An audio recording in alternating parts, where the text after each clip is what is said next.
नमस्कार, मैं कमलेश कबीर आपका एक बार फिर स्वागत करता हूं इस नए एपिसोड में। आज के इस एपिसोड में हम वापस से बात करेंगे महाकुंभ की। 144 साल बाद आया है। बड़ा जो है वो इसको हम कहें उत्सव कहें, मेला कहें या अमृत स्नान कहें।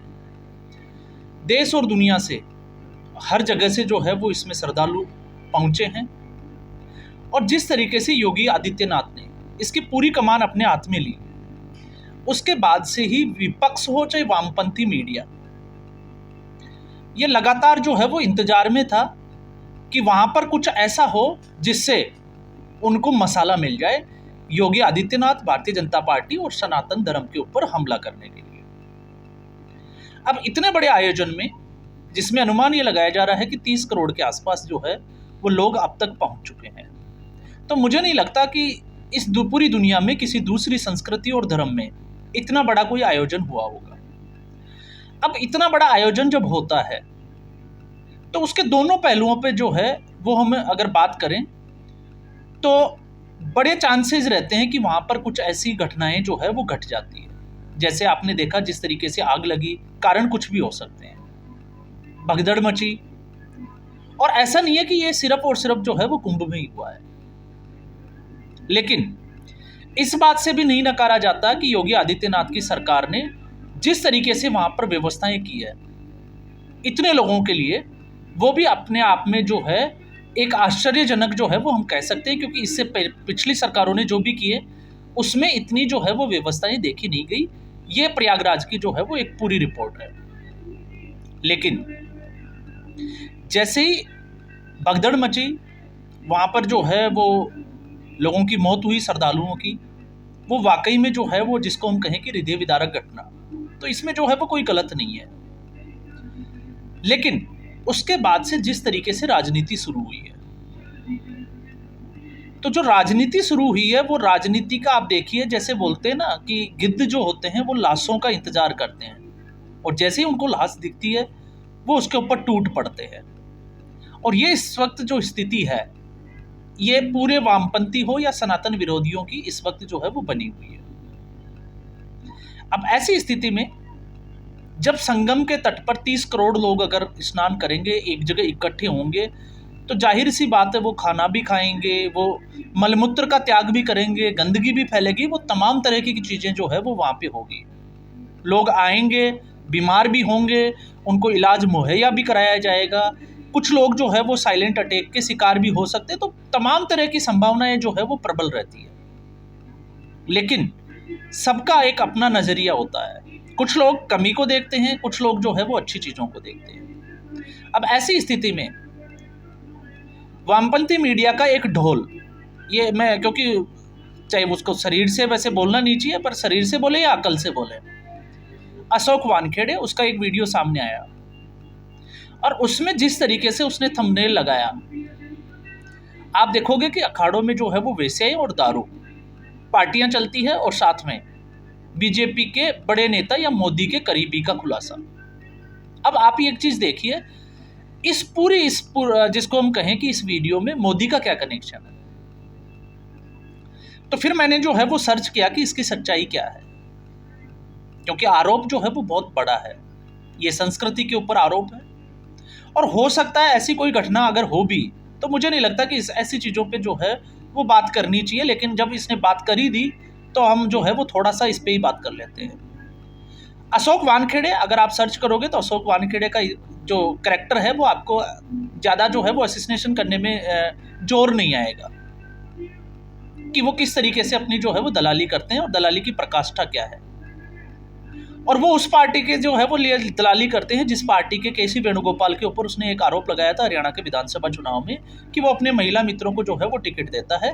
और भी जो है वो तमाम तरीके के आरोप लगाए केशव वेणुगोपाल के ऊपर, और फिर कांग्रेस पार्टी के द्वारा उनके ऊपर एफआईआर भी करा दी गई। लेकिन चाटुकारिता की हद होती है कि आप कितनी बार जो है वो किकआउट करो, लेकिन वो उसका जो है वो तलवे चाटना नहीं छोड़ता। आज भी वो इसी स्थिति में है।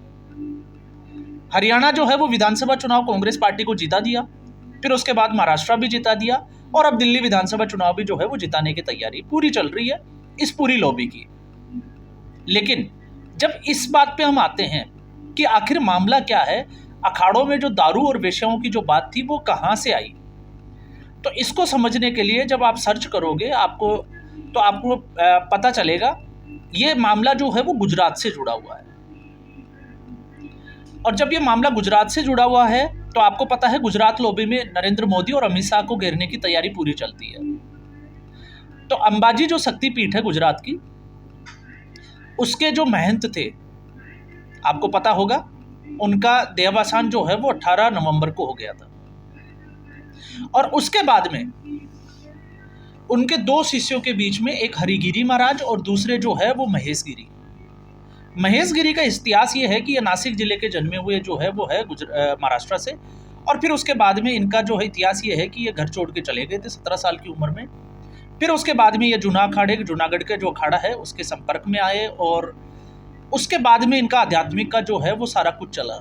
लेकिन जब इनके गुरु की जब मृत्यु हुई, देहावसान हुआ, तो उसके बाद में अखाड़े की जो संपत्ति थी उसके लिए लेकर जो है वो विवाद खड़ा हो गया, क्योंकि जूना अखाड़े का जो प्रमुख है वो बना दिया गया हरिगिरी महाराज को।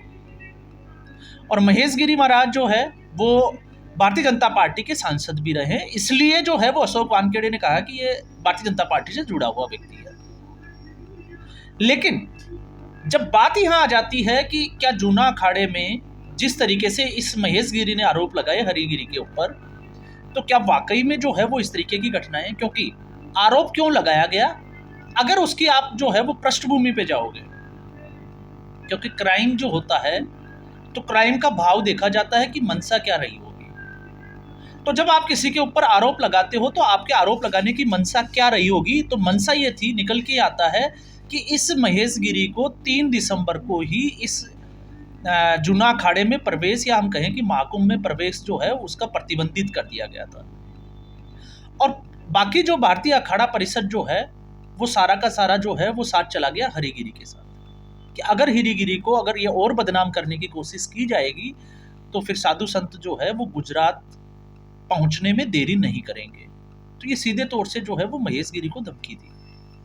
मामला क्या है, महेश गिरी को जब अखाड़े का प्रमुख नहीं बनाया गया, चादर नहीं दी गई, या हम कहें कि गद्दी नहीं दी गई, तो उसके बाद में महेश गिरी ने आरोप लगाया कि उसके और उसके जो सहयोगी थे और भी साधु संत, उन्होंने 95 लाख रुपए जो है वो इसके लिए लगाए थे। लेकिन हरिगिरी ने जो है वो अवैध तरीके से उसके ऊपर कब्जा कर लिया।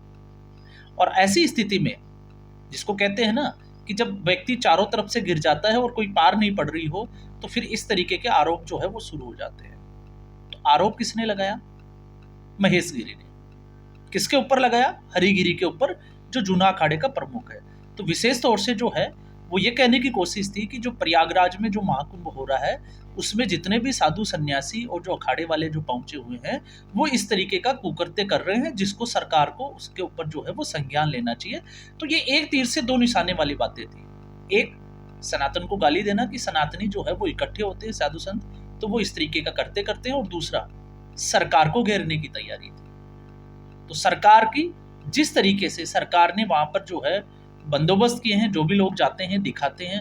अब इतनी भीड़ है, उस भीड़ में इस तरीके की घटनाएं जो है, आपने देखा होगा मक्का मदीना से भी इस तरीके की खबरें आती है। तो ऐसा नहीं है कि एक ही जगह से होता है, लेकिन फिर भी हम उसको कंडेम जरूर करते हैं कि इस तरीके की जो है वो अव्यवस्था नहीं होनी चाहिए। जो भी हुआ वो गलत हुआ। उसके अलावा जो है वो आरोप लगाए जाते हैं कि सरकार ने जो है वो चीजें छुपाई। तो कई बार इतनी भीड़ में जो है, आपने देखा होगा जहां पर दंगे वगैरह होते हैं तो इंटरनेट बंद कर दिया जाते हैं, ताकि इंफॉर्मेशन जो है वो ट्रेवल ना करे, एक जगह से दूसरी जगह पे ना पहुंचे और अव्यवस्था ना फैले। और इसके लिए जो है वो कई बार चीज़ों को छुपाया जाता है। कुछ देरी से जब चीज़ें शांत हो जाती है तो उसके बाद में जो है वो उसके ऊपर चर्चा होती है। तो तमाम तरह की चीज़ें जो है वो प्रशासनिक मजबूरियां माने या फिर प्रशासन की जिम्मेदारी माने, इस तरीके की जो है वो घटनाएं होती है। लेकिन परिस्थिति क्या है, अगर आप उसको समझोगे तो आपकी इनकी जो सिचुएशन है इस वक्त दलाल मीडिया की, इस दलाल मीडिया की प्रॉब्लम ये नहीं है कि महाकुंभ में क्या हो रहा है। इनकी प्रॉब्लम ये है कि दिल्ली में ये किसकी बात करें, क्योंकि तलवे ये दोनों पार्टियों के चाट रहे हैं, एक आम आदमी पार्टी के और दूसरे कांग्रेस पार्टी के। और इस वक्त इनकी सिचुएशन ऐसी हो गई कि ये किसके खिलाफ हमला बोले। अगर ये राहुल गांधी के साथ खड़े हो जाते हैं तो आम आदमी पार्टी से इनकी दुकानें बंद हो जाती है, और अगर ये आम आदमी पार्टी के साथ खड़े हो जाते हैं तो इनकी परंपरागत जो दुकान है वो उनको एक्सपोज कर देती है। तो स्थिति तो जो है वो वाकई में इनकी ऐसी ही बनी हुई है। और दूसरा, अगर आप देखोगे पिछले इनके 3 से 4 महीने के जब से लोकसभा चुनाव हुए हैं, उसके बाद से आप इनके जब वीडियो उठाओ के देखोगे तो लगातार ये जो है वो हर दिन बिहार में जो है वो नीतीश कुमार की पलटी मारने वाली खबर जरूर चलाते हैं। और मुझे लगता है कि इस खबर को पूरा 1 साल होने को आए, अभी तक नीतीश कुमार ने पलटी नहीं मारी। तो अब लोग जो है वो इनकी इन खबरों से जो है बोर हो चुके हैं और इनको गालियां देना शुरू कर दी है। ये लगातार जो है वो जब भी विधानसभा चुनाव होते हैं उसकी जो है वो आकलन करते हैं, लेकिन इनका आकलन गलत होता चला जा रहा है। तो ये भी एक इनकी जो है वो बड़ी कमजोरी हो गई। और इसमें ऐसा नहीं है कि एक अकेला यही ढोल है, और भी ढोल है। कुछ फट गए, कुछ फटते जा रहे हैं और कुछ के फटने की जो है वो बारी है। तो इस स्थिति में आप इनका जो है वो दुख समझ सकते हैं, लेकिन फिर भी मुझे लगता है कि सनातन का, संस्कृति का और धार्मिक एक आयोजन के मामले में इस तरीके की जो है वो थंबनेल के साथ इन लोगों को उसको बदनाम करने की साजिश बिल्कुल नहीं करनी चाहिए। लेकिन ये करेंगे, क्योंकि जब तक ये लोग ये हरकतें नहीं करेंगे तब तक इनकी दुकानें जो है वो चलेगी नहीं। और इसमें एक चीज मैं और ऐड कर देता हूं, जिस ये अखाड़े की बात करते हैं, तो पालघर में जिन साधुओं की जो हत्या कर दी गई थी वो भी इसी अखाड़े से जुड़े हुए थे। तब इनके मुंह में जो है वो दही जम गया था, क्योंकि उस वक्त महाविकास आघाड़ी की महाराष्ट्र में सरकार थी, उद्धव ठाकरे उसके मुख्यमंत्री थे। अगर वही सरकार अगर महायुति की होती, भारतीय जनता पार्टी का मुख्यमंत्री होता और उसमें पालघर के साधुओं की हत्या कर दी जाती, तो आप मान के चलिए 1 महीने तक इनकी रोजी रोटी जो है वो उसी खबर से चलती। तो ये जो है वो इनकी खतनी और करनी में जो है फर्क साफ तौर से दिखाई देता है। इसलिए इनकी जो खबरें हैं उनका खंडन करना जरूरी हो जाता है। और ये सिर्फ और सिर्फ जो खबर है, अगर ऐसी कोई खबर होती तो बाकी जो अखाड़े हैं, क्योंकि इनमें प्रतिस्पर्धा हमेशा रहती है और आपने देखा है वो किसी भी धर्म में हो, गद्दी को लेकर जो है वो आपसी झगड़ा हर जगह आपको देखने को मिलेगा। तो ये सिर्फ और सिर्फ रंजिश और बदनाम करने के लिए जो है वो एक आरोप लगाया जाता है। सच्चाई से ये जो है वो कोसों दूर हो जाती है चीजें। लेकिन इन लोगों को सोचने की आदत नहीं है और इसी तरीके के मुद्दे उठाकर आप समझ सकते हैं कि किस तरीके का खेल खेलते हैं। तो आज के एपिसोड में बस इतना ही। उम्मीद करूंगा वीडियो एपिसोड आपको पसंद आया होगा। वीडियो को लाइक करें, शेयर करें, चैनल जरूर सब्सक्राइब करें। धन्यवाद।